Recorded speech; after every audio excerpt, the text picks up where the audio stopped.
how he could practice meekness towards another when the other person has most definitely grievously wronged me. He says, I find the practice of meekness in the face of such injustice to be the hardest thing in life. It is hard, right? It is very, very hard. It's hard to be silent when somebody cuts us off in traffic, when somebody gets in front of us in line.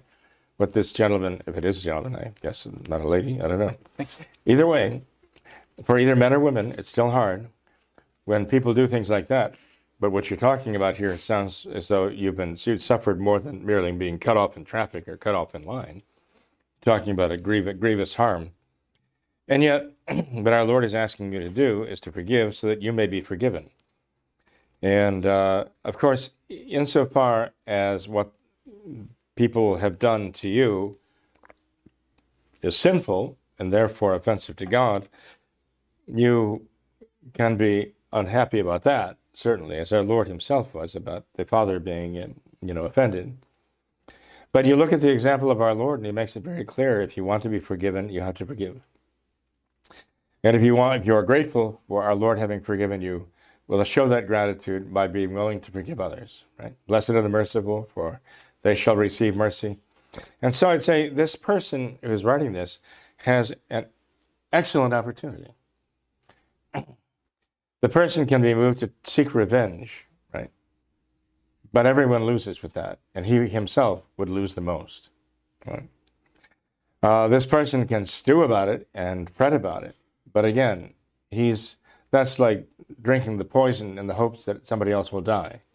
It doesn't help, right?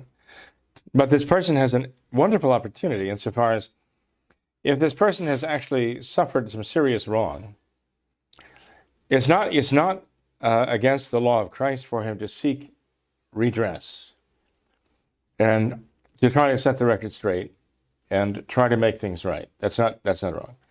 But at the same time, even as he does that, he cannot be moved by malice. He cannot be moved by malice against that other person. To the extent that he's moved by malice against the other person, to that extent he's committing sin. So I would just advise him, okay, if you have nothing to gain by pursuing this with the other person, even if you have no way to make things right with them, please don't harbor an animosity toward them. Pray for them, as our Lord would have you do, as he prayed for you from the cross.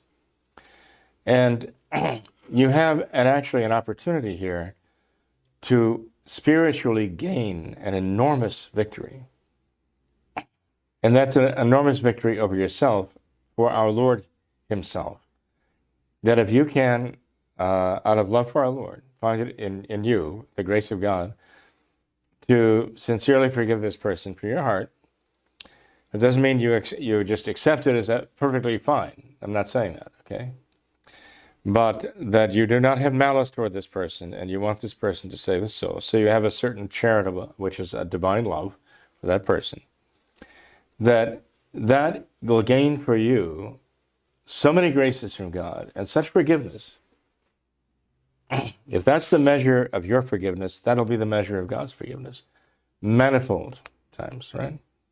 So sometimes we forget that when we are put in a position of forgiving others who have injured us and not carrying malice toward them or even hatred, if we can, by the grace of God, succeed in doing that, in forgiving them and not having that malice toward them, that this is like opening the floodgates of God's forgiveness to ourselves. And what is that worth? Infinitely worth more than anything anybody else on earth has cost us to open up the floodgates of God's mercy by simply being merciful. You know? So I say it's a great opportunity. I say this without knowing what great harm the other person has experienced. But nonetheless, I just say that they have an opportunity to gain a great spiritual value, a victory here. And maybe this is the supreme test of their life right now as to what our Lord wants of them. The question is, is this what our Lord wants of them? And are they willing to do it for him? That's the only question right now. Are they willing to give it to him? So what else have you got there? Okay. It's one